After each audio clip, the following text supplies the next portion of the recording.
the heart of an industrial revolution is an innovation that changes everything. Building AI Boston sees artificial intelligence as a renaissance. From the heart of innovation and the mecca of tech learning, we bring you AI for Real People, a conversation for everyone. Today, we explore the way AI is used by an award-winning architect, public artist, and educator, Jerome Hayford. Based in Harlem, New York, Jerome heads up the award-winning Dark Matter University and is a core founder of Jerome Hayford Studio. At City College's Spitzer School of Architecture, Jerome co-directs the Place, Memory, and Culture Incubator. This episode catches a rising star on his way to representing the United States at the prestigious Venice Biennale. Join us as we share the life and work of a significant cultural architect and discover why artists matter now more than ever. Welcome to Building AI Boston. I'm Anna DeVere with my co-host, Chris DeVito. Hello, Chris. Hi, Anna. How are you doing? I'm good. I'm really excited. We have a special guest, my friend and incredible architect and artist, Jerome Hayford. Hey, Jerome. Hi. Hi, Jerome. I am so excited that in the time that we've not seen each other, you've won some pretty prestigious awards, my friend. I'm excited to break that down with you. It's been a busy year already. I bet, I know. And it's really great that you landed here. We are going to talk about AI today, but one of the great pleasures of doing this show is to kind of unpack what other people are doing with AI. And I got lucky to visit your installation in Marcus Garvey Park last fall when the sun was shining, like that rare week in Harlem when, my gosh, the sun was shining in October. So it was the absolute perfect time to break this down with you and to see it in action. I'm excited. It's great to see you again. You too. And, I kind of, since we always kind of find out a little bit about inspiration and background, can you talk a little about your childhood influences? Like, were you into tech? Were you more into art? What did you see as a kid that kind of shaped who you are today? So when I was growing up, my main influence, I guess, was my mother, who was a single mom, and my twin brother. And we, we were growing up in the late 80s, 90s, and there was a lot about tech happening, right? And I think my mom really did introduce us to very early computers and computation. Okay. She was into it. She wasn't the tech person. She's a writer. And I think there was a sense of that influence on us. And then, in high school, I was really sort of caught between the kind of classic story, a lot of architects, art, and something more practical. I think Chris and I both relate to that, right, Chris? Yeah, I do. Sure. Okay. Yeah. So that's great. Well, I love that lead in, and thanks for the shout out to mom. I mean, I come from art parents as well. Chris, you don't have to discuss your parenthood. I know they came from New York, so we'll just leave it there. We'll leave it at that. Yes, they are from New York. No, but this is a good conversation because I think that's what I enjoy. And, we're a show about Boston, but we're also a show about kind of the big cultural melting pot that we are. So I guess the interesting thing is that you're a transplant to Harlem. Yeah. You came from the Midwest. Yep. Yeah. It feels like I've been in Harlem forever now, but yes, grew up in Ohio. Wow. A shout out to Northeast Ohio. So yeah, I eventually made it to the East Coast for grad school at Yale University, which we always joke, Yale is a New York school. So why wouldn't you? Yeah. So I ended up in New York and then have been in Harlem for over a decade. Wow. And there's something so homey about Harlem. And that's one of the things we're going to talk about that. I'm going to give the floor to Chris, because I right into what I saw in Marcus Garvey Park, but I kind of want to go back into your origin a little bit. Go ahead, Chris. No, what I wanted to ask is you said who your influences were. Did you have specific influences in terms of architecture? And as a follow-up question to that, what led you into the realm of cultural architecture? Yeah, that's a great question. I think when you go to study architecture, but maybe even before, I just became really fascinated with how the city was put together. Hmm. I think being in Akron, being in the Midwest, kind of suburbia, I really, I was one of these kids who was seeing, you know, big cities on the news or places that I wanted to travel that really I didn't travel to until later in life. And I became fascinated with like literally how do you put that all together? And then when you study architecture or really a lot of the arts, it also then opens up your world again, and you realize this isn't what I thought it was Hmm. necessarily. And for me, the art history and architecture history courses really opened up my world. And I started to sort of think, oh, there's so many connections to be made here. It's technical, but it's also cultural, what we're trying to do. Yeah. Yeah. Hmm. And, and with design, you really don't realize at first how much it is beyond the actual physical of it. That Right. there's so much more to it when you start breaking it down. Right. Yeah, totally. Yeah, and it's so funny, these influences. I remember my history professor, Jackie Gargis.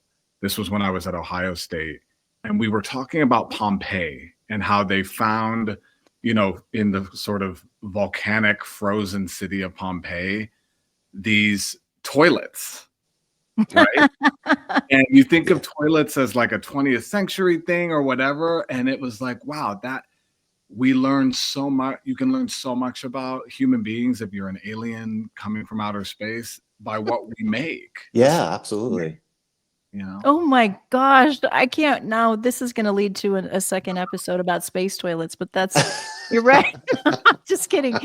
You kind of blow my mind because now I'm thinking about, I mean, I grew up in Vegas, which I just don't even want to get into the banal sort of architecture of Vegas. Bounced up and back and forth between there and San Francisco, uniquely different. But now I'm really seeing Harlem through your eyes, because the first thing I notice when I get to Harlem is the brownstone buildings. And why is that so beautiful? Like it speaks of history, and you realizing some of these buildings were built brick by brick by people that cut those bricks, or Yeah. so I'm getting, thank you for sharing your influences, because now I'm really getting this picture of this transplant and what it means and how you connect to history. So let me just walk right into Marcus Garvey Park, because there's a very specific thing that happened to you when you started learning about the history of the area. I'm glad you brought up Pompeii, because I know there's some really, we're going to open this up and really kind of build that picture for anybody that's never been there. Because when I saw this sunlit park from the edges, it was kind of like, whoa. There was kind of a unique charge in the air. It felt sort of mystical. I didn't mean to bring that up, but I just had a sense that I was walking into a very unique ecosystem. So tell me what you saw and why this is such a big project for you in Sankofa. Yeah. So, and it is funny to start with Pompeii because that's kind of maybe like a really truly a classic example and a Western sort of frame to think about. Mhm.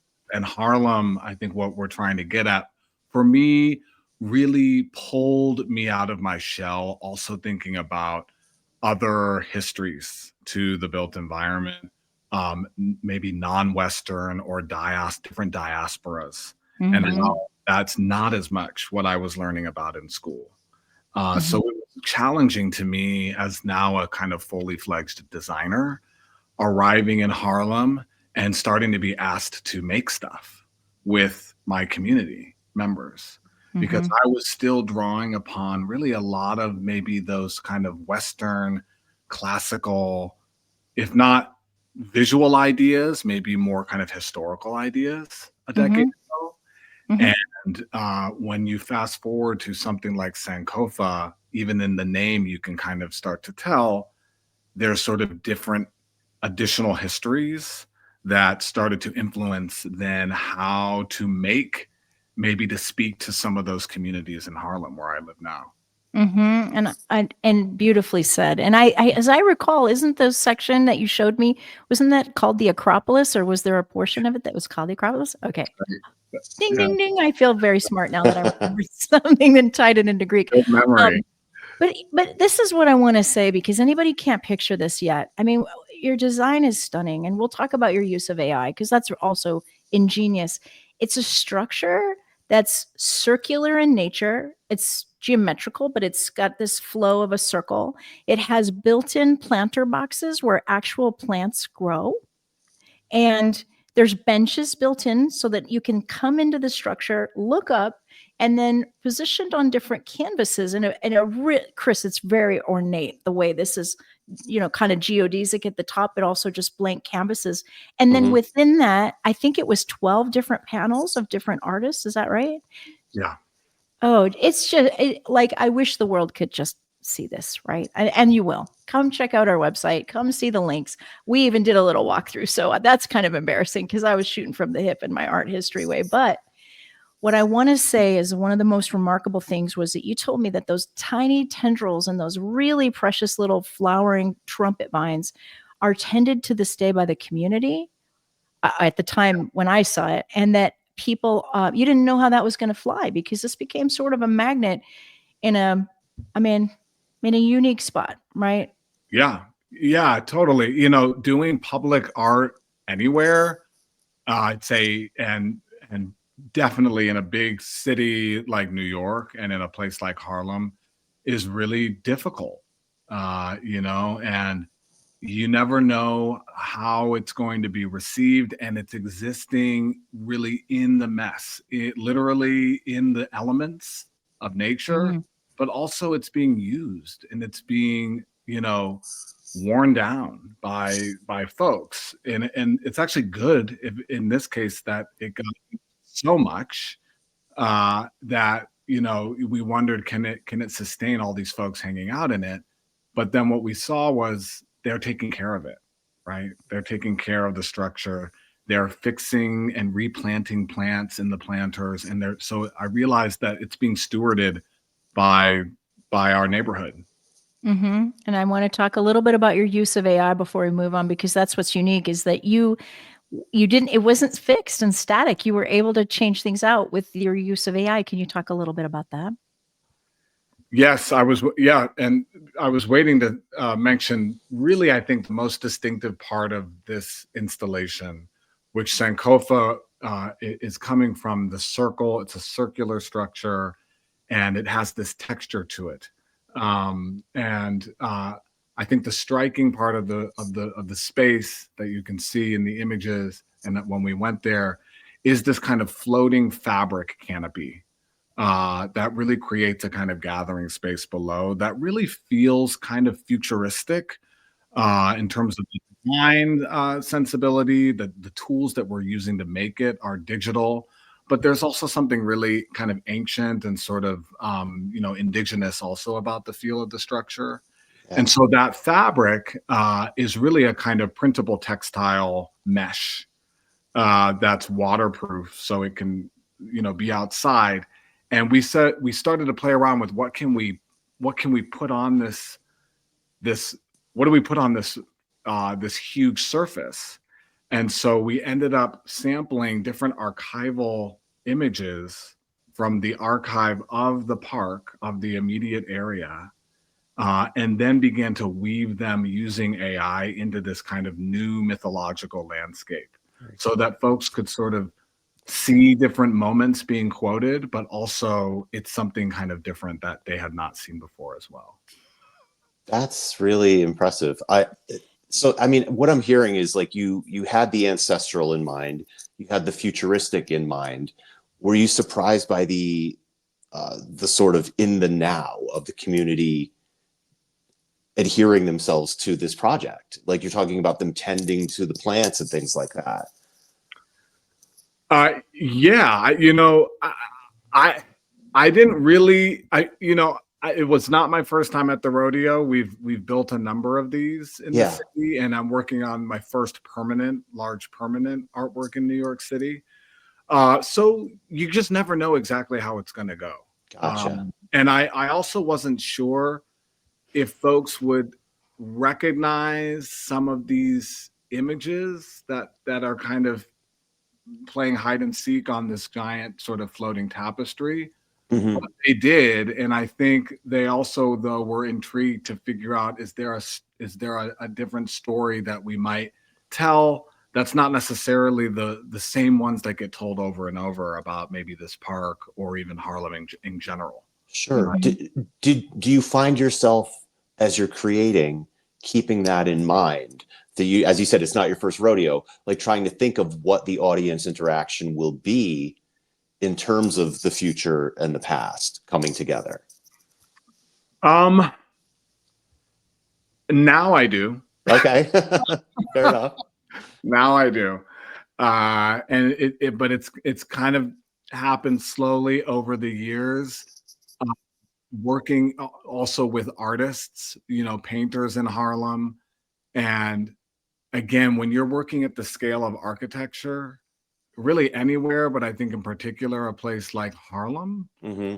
uh, it really is this question of like, what are I use this word imaging, like what are the images that we're putting out into the public space? Sure. Uh, Mm. and those brownstones is a great example. The brownstone facades, it's something that, even though, let's say for the Black community or Latinx community, who now are a big portion of Harlem, they were not necessarily the ones designing those buildings. Understood.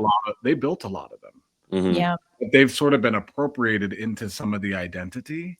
Got But it. now Mhm. the question is like, what do we build, right? When Mhm. that the resources to build New York was really coming from a very kind of European, late 19th century Hmm. architectural No, vocabulary, I right? totally get this. And what's interesting, your fellow artist Kevin Kedrow pointed out to me there is no statue of Marcus Garvey in Marcus Garvey Park. Right. Wow. And I had to go look that up. And he's an incredibly important figure, which we won't break down right now. There's so many stories. I want to toggle over to your installation in Alabama, your design there, I should say, because I know that's in progress. Can you describe your work in Africatown, Alabama, and what In the Wake means for the Sure. boathouse there? Yeah.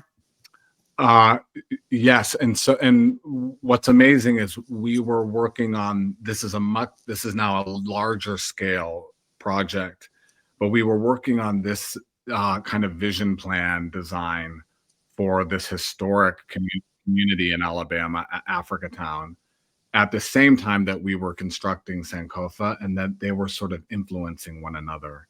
Uh, Wow. how to kind of, and in the case of Africatown, this is the community, really the only, you could say, one of the only communities in the U.S. where the local Black community have a archival, coherent link to the transatlantic slave trade because of the discovery or rediscovery of the Clotilda, which Mhm. which really kind of reemerged in 2019 as the kind of last slave ship. And so now they are asking the same question: how would we maybe build a cultural center or a cultural landscape that somehow connects this community back to Africa, but is also acknowledging the future? How can it be futuristic, but also kind of heritage? And so we really came up with a vision of several kind of venues, including a museum and a boathouse, to display that replica of the ship, and really thought about what's the architectural vocabulary, what's the kind of vision for that. And again, I want to encourage anybody to come to your website. Go ahead, shout it out. It's jeromehayford.com. Yep, Yeah. super easy. Jerome Hayford. Okay, jeromehayford.com. But I want people to see the visual impact of that. I'm not going to try to describe it, but I will tell you that I feel emotional that I know you and that I understand why you're putting all this effort. And I did not know that you built it simultaneously as you were building Sankofa, so that means a lot more to me. I should also say that you took me in Marcus Garvey up to the place where you built another installation and you got married in that park. So Yeah. I just feel like Harlem feels like home to me in a weird way, but I think it's because I'm seeing it through the eyes of my friend. And you know, there's a lot to unpack with you. I'm gonna let Chris ask more questions. I just I'm going to take it in a completely different direction from what we were just talking about. To okay. go back to your use of AI, is there anything about AI that excites you for the way that you can use it, and are there things that give you pause? Yes. Yes. I think in my field, which is really, design and visualization, but also, even building technology. Mm-hmm. There's it's definitely transforming uh, my field, really as an artist and as an architect.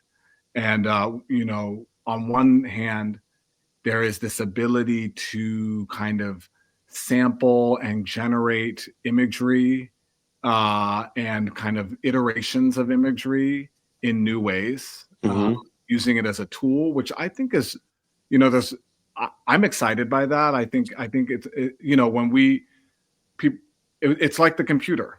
People were really up in arms in architecture when the computer showed up, and they said that's not a drawing, and now we don't even think when we say Right. that it's a computer drawing's a drawing. So just like anything else, I Hmm. think what gives me pause is believing that AI, just like we believed that computers or technology in general, is going to somehow save us or fix the climate disaster or things like Sure. Sure. That makes that. perfect sense. Yeah. Yeah, and what's I think what's okay, so what's so unique about art and architecture is again, like music or in storytelling, is that it is an anchor to humanity, and so that part's not going away as long as we have breath to be creative. I know Chris is a storyteller too, and an award-winning storyteller. So as long as we have breath, we will Go not be on. replaced by robots. Go on, you. Um, but I think what's so exciting about your art is the scale. I mean, I just think it's exciting that you can create this immersive experience. And again, I think that's what blows me away about Africa Town is the scale of those characters, and that you can be so much bigger as a statement or a story, and it sort of allows, I don't know, just a sort of a freedom around taking it in. It's intimate and it's big at the same time, if that makes sense. Um, but I also want to point out that you consider yourself an activist and you're creating these unique spaces in architecture. Can you talk a little bit about your work with Dark Matter U, which you describe it's an interdisciplinary network of designers of color all supporting one another? Yes, yeah, absolutely. I mean that's really what it is. But there's something really special, that has happened with another tool that we don't think much about, when just 5 years ago we really didn't use video conferencing the way we do now, Mm. Zoom or FaceTime or what have you. And I and some others got together in our field about 5 years ago, and we just said, okay, there's only 2% of licensed architects are Black, right? Oh And I think my. it's 0.5% are Black women. And similar low statistics in architecture, but then there's also similar statistics in some of the other kind of related fields. And so in universities, you might only have one or two professors of color in a department, an architecture department or something like that, which is changing. But, we thought, what about creating a kind of hybrid virtual network just of support uh, Mm. for other folks of color who are maybe entering graphic design or architecture or young faculty members? And that, when you start to think about that constellation, it's almost like an anti-university, or a Okay. different kind of university, which is really about support and not about competition, which a lot of universities are just competing against one another. So Mm. Beautiful. it's a Very really cool. beautiful thing, a beautiful network. Yeah. That sounds amazing. And I had no idea when you said that. I mean, it's something to know that there is a scarcity of a certain group in that field. To hear you say the number, I don't know if you saw me, I was like, oh my gosh, really? I know. Yeah. I know. Like 0.5%? Wow. 0.5%. Yeah, I Um, know. do you, so all these things we've talked about, all these amazing things that I hope people go and check out, whether it's online or in person, do you have any other upcoming projects that you'd like to tell us about? Sure. The one other exciting piece of news is I will be one of 52 designers, architects representing the US at this year's Architecture Biennale in Venice, the Venice Architecture Biennale.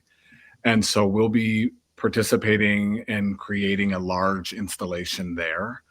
But closer to home, I mentioned that I'll be working on this large permanent artwork that's kind of inspired by Sankofa called the Water Table, which is part of the new East River Esplanade revitalization, which is going all up the East River in New York City.